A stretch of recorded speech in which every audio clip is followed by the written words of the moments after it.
Here we are, Rant Preview Saturday, Friday, guys. How are you? Friday, Silver Slipper Day tomorrow at Rosehill, Hobartville Stakes Day. Lots happening at RacingRant, isn't there? Stacks happening. We've got horses.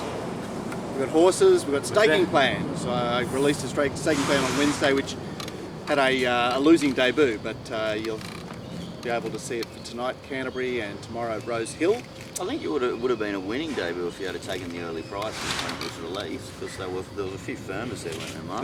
There were a few big firmers. In fact, it was a... He sounded very Dallasy then. Very Dallas. You know, I'm starting to get less and less hair, becoming more and more Dallas. Fuck. There he is.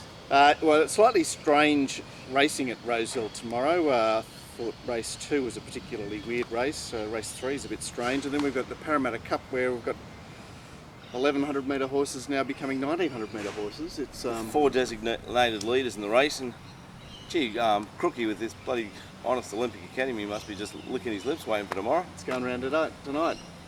It's not running tomorrow. Bullshit. Really? Well, it's not out. It's not out at Canterbury. Wow, like I said, I haven't even looked at Canterbury, didn't even know it was in. Really? Really? Back up. Okay, Rosehill, 3 metres dry. There's nothing to say about Rosehill, is there? Nope, there they are. You know, it's just a stock standard Rosehill meeting. Bit of juice, bit of like fruit of the keeper, bit of interest, bit of odds on. Yeah, well, look, interesting 3-year-old race, Spark of Life, race 1. Remember Tommy Berry bloused this race on Sprinburg, bloused Snowden's horse Red Zell, and Bjorn's horse was having its second start, to be sure, and was found out. Anyway, No, I don't remember that, Mark. this one, we've got Tactical Advantage favourite $2.90, Spending to Win $3.20, Scarlet Rain with the monster weight $3.50, $6 Ebenos back from the Inglis race down in Melbourne, and $31 Nicabel. Now, I thought that Scarlet Rain would press on and Spending to Win might hand up. That's what I thought. Yep. Tactical Advantage looks next in the run. Looks to have the drop, doesn't it? Yeah. Yeah, he's been back to the trials again. I see Tactical Advantage, so... Little 800 metre spark up, 28 days off, perfect. Ticks every box, 4th up there tomorrow, except the Glyn box, because you want good Glyn. Saw a bit of Glyn there yesterday, 3rd on the fence in a few races at Newcastle. Looked a bit, how's your mother's breath. Tactical Advantage gets a beautiful card here, absolutely flying. Got the big weight advantage over number 1, 62 kilos, Scarlet Rain. Looks like effing moral to me. Gordo? Yeah, great chance. I really liked the run of Spending to Win last start, and I didn't know where I was going to want to back it, and it's maybe not this race, but I do like C Brown to K McAvoy.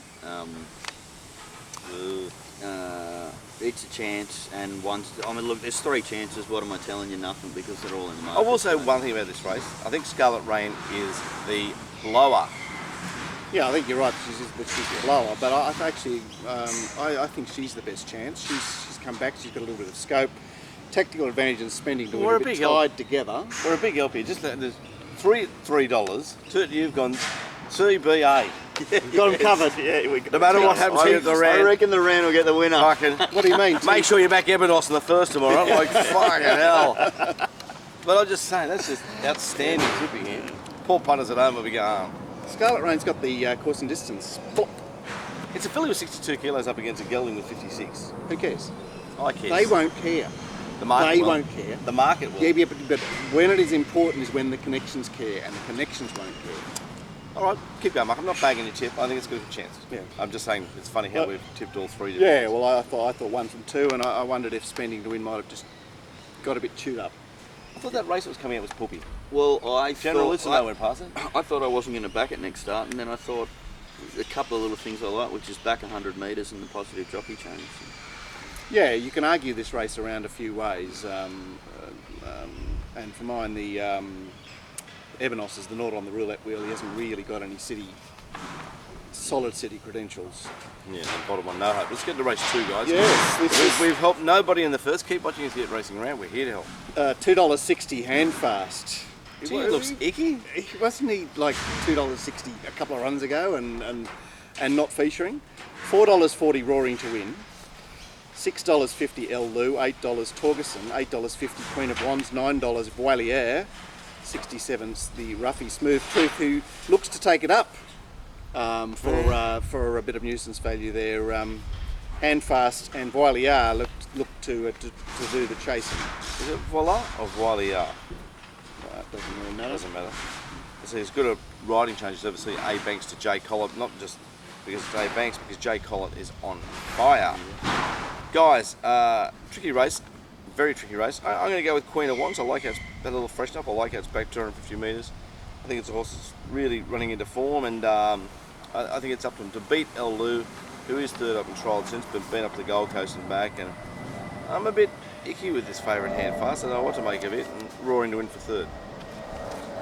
I had Queen of Wands on top. Two geniuses, mate. Yeah, and like it's at a decent price too. So $8. it's a very strange race, but Very strange race to bet in. So be wary. It's I'll give a chance to Torgerson as well. who never came back last time, and it's just become a money muncher. But at least it's first up, and at least maybe that's something. Waller's back in form now, so Wallet, mate. The Godfather. Yes, mate. So will you be betting in this race? Because this looks like one of those sort of no bet type races. There's no progressive horses. It's just a weird clump. It's a very weird clump. A weird clump with a strange race shape. We've got the 100 to 1 chance of to lead, and nothing else really. I mean, Handfast is perhaps well drawn. To try and take charge of the race. He's coming off a weight for age race, a good class weight for age race. Same track. Obvious claims. I marked him 5-2, and the other horse I found was Roaring to Win, who is third up. Sea Brown to K McAvoy and just lurks here. I think that's what Mark said. There's a great range for Handfast. Tomorrow I was going to say it before was you can't possibly have Handfast this race at the early price of 260, but I think 5-2 is the right price. Is the right price for this horse if you want to back 350. That is for you little decimal punters. Little bastards. Yeah. Then we get to another of these sort of races for horses that don't like to win much, except for the presumer. $3.50 Strawberry Boy, $3.60 Antonio Giuseppe, $5 Gold Symphony, $9 Tariff Song, $10 Allegria, $14 DIC, $15 So Real, $26 Kinema. Strawberry Boy looks to get his lead finally. Finally, looks to get his lead. He's an 8-year-old now that finds his lead, but Strawberry Boy, he's 36 starts, 9 wins. I remember he was about 20 starts, 9 wins. Funny horse, but gets all the boxes there tomorrow with the lead. he definitely maps well, but you want to take that kind of price about that kind of horse. Yeah, and with H. Bowman off as well. Yeah, no. He's got Blake, I Love Myself, McDougall. Man, this kid walks around dead set like he's Tom Cruise. Man, can't some of you jockeys that are senior jockeys need to give him a bit of a clip or something just to bring him back to life? Honestly. Right, so he fancies himself. Oh, he just loves himself. He thinks he's the ants pants. I'm going for a horse here that isn't completely suited, but I think it's the best horse, and that's number 2, Antonio Giuseppe. And it is the best horse. It's a horse Ty rides very, very well. I remember when Abdullah got on this and won on it, I remember thinking at the time, this is a real Abdullah horse. This is a horse that you really need to stand over, and I remember thinking Ty will never get back on it. I mean, Ty was suspended or sick or something. Ty rides this horse really well. It's 9 starts, 5 wins. It is first up, and it's going to be behind a strong horse like Strawberry Boy. Can it get past Strawberry Boy when it's first up? Just going off the class factor. What price I'm willing to take. Best horse in the race, and it doesn't map well. But he's resuming at 1500. He's resuming at home. He's engaged the senior rider, which is, it all points to this horse being very competitive tomorrow, and he did a great job in that Metropolitan. That was amazing, wasn't it? It's an awesome horse. It was amazing. Awesome, the other horses are dead. Their wheels are spinning. Their wheels are spinning, and Tara Song, who's a horse I always tip and always find here and runs great races, he is coming off the PR of all PRs. Well, 2 PRs. Hard to find tomorrow, but I'll be 2 from 1. What do you, Mark? Yeah, I'm 2 from 1, and look, I'm struggling to make any type of $5 case for Gold Symphony. Yeah, I'm struggling there too. It looks like nearly $10 bar 2. Yeah. Right, race 4, boys. Yeah, we're going quick today. Well, it's only a little program. Since we've bought a horse, we're sharper. Well, there's also fewer acceptors 9 for 9 tomorrow than there is for 8 tonight. Yeah. The highway, we've lost number 1, and there is more. So these we see Kringle Star at $4.60, $5 Conniving, Matthew Dunn, $5 Zakinthoth Regret, $6.50 Aristocrats, and then where are we? $11 Fickle Folly, $13 Iron America. That'll do you. Yeah, that's it, you don't even... Good speed here. One more for Mama, Zakynthos Regrets, fairly sharp. Fickle Folly from the deep. Kringle Star will posse right up as well. Well, it's just a race. I can only just go. You know, a lot of these horses, you don't know, and then you see that the horses that won the last up by 12 lengths at the lead and are hard in the market. That's Zakynthos Regrets. It's a trick shot. So adding it all up, and putting it all back together. There's a 3-year-old, and it had 2 heavy runs as a 2-year-old, and has come back flying pretty sharp. Yeah, at Wagga and Leek. Yeah, wow. It's a long way from Rosehill in a highway. Yeah. It's not your grouse country form, is it? I found Conniving. I put it on top. I thought it was the one to beat. So the 2 trials, so the 269 days off. Typical Matthew Dunn, typical everything. But the 2 horses I liked to beat, I thought the 2 dangers were the 2 $12 chances they were. Iron American number 7. I like how it's resuming with no trial. I like its lightly race factor. And Fickle Folly. Why do you like that? Because I mean, it just requires a line of explanation. Resuming without a trial means what? Intent. Because the amount of horses I see resuming without a trial... You're saying they're trying to be sneaky. Exactly.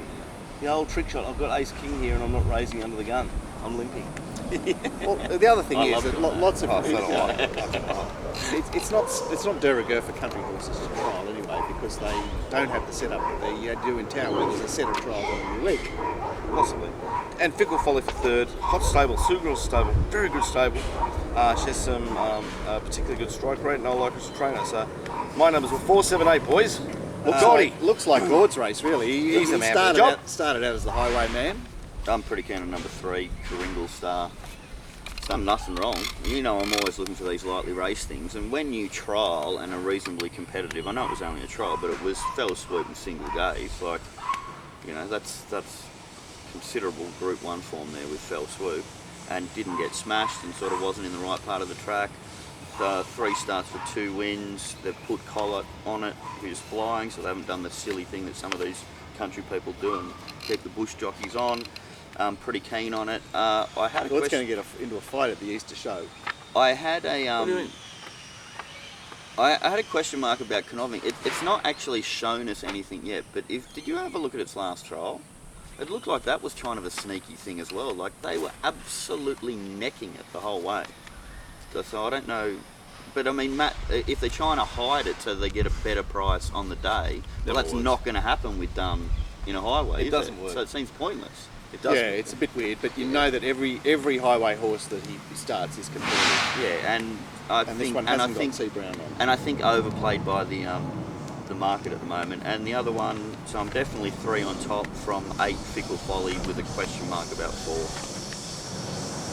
3 from 4 for me, and 10 Greenback Boogie did a great job in his highway debut. He's got a hot Tumut non-tab win there. I just couldn't get over it. Yeah. Look, It was money from the other day too, wasn't it? yeah, It was real sneaky money. there's so much intelligence when it comes to highways that we're just, you get blown away by. Remember when they backed somebody? Was it somebody? Yeah. Yeah. It was, yeah. And the girl rode it. Yeah, but no, she didn't ride it. She got off at Eleanor Webster Horse. Is that what it was? Yeah, it was because she wasn't riding. I think they backed it. Okay, the Silver Slipper will round out part 1 for the Rosehill preview. Finally, my best bet of the day and a fucking certainty in the Silver Slipper. Can you believe it, boys? $1.65 is She Will Reign. It's $4.60 Khan, $6.50 Veronillo, $18 Lucky Louie, $23 Mystic Empire, $26 Showtime, the $1.1 million colt, and $51 Lights. Well, she has to lead, doesn't she? She's the fastest. She's the fastest thing you've ever seen. Gee, they're getting some bang for their buck there, aren't they? What did she cost? $20,000 at the Classic Yearling sale. We just paid $40,000 for our horse at the Classic, so it'll be twice as good. Honestly. Fucking hell, that'd be nice. Yeah. So She Will Reign is in front here, and Mystic Empire looks like she's up for a bit of chasing. Showtime blinkers off back on the inside. Veronillo perhaps next. Khan has to go back here, doesn't it? Just switch back. Yeah. So, well, we get to her at 1100. That's something. She's absolutely trucking. She'll bolt him. She's lickety split, isn't she? She's lickety split, and that's why she's my part of my best bet of the day for fucking morals, because you punters out there that want about a $5.80, $5.70 absolute moral, Khan is a certainty to run second to get past Veronella, who'll run third. My best bet tomorrow is the Blanc trifecta, 5-2-1. Can't get better value than the punters. Wow, he's really you've waited till the end of part one to. Had deliver. Exotic there. Not many people give you a best bet of a trifecta Blanc, but this Khan is a really talented horse. Yeah. I know they've got big opinion of it. Tomorrow looks like a warm-up day to get in the second spot, and Veronella's come back in great shape. Really raced really well the other day, and will be in front of Khan, but Khan will get it by about 3/4 of a length and lickety split. You heard it here first. Speaking of 2-year-olds, Can't wait to see this race. a watcher of the show has been watching all the trials diligently, looking for something that hasn't raced yet. That might be a good chance in the slipper. And he rang me yesterday and he said O'Shea filly called Almanzora is a great chance at odds to be one of the fresh horses with a chance in the slipper. There you go. Yeah, Almanzora. We've got men everywhere. Marcus, what are you saying? Lickety split wins.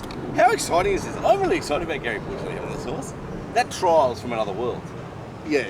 Not because of the winning margin, it was the first 400. It was just like, I know. What about the Where the time, fuck too? did she come from? I know. You look up her mum, Courgette. Well, Daryl Ryan trained it, and it was favourite in the English race in 2006 or 7 or something. Yep. No, sorry, 2000. It was later than that.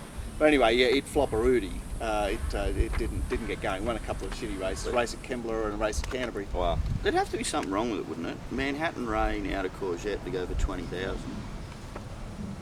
Yeah. Yeah. Well, that's They have a turned leg and a lot of things, and people. And then what happens is you buy the horse with a turned leg, and what happens 6 months later? It straightens up.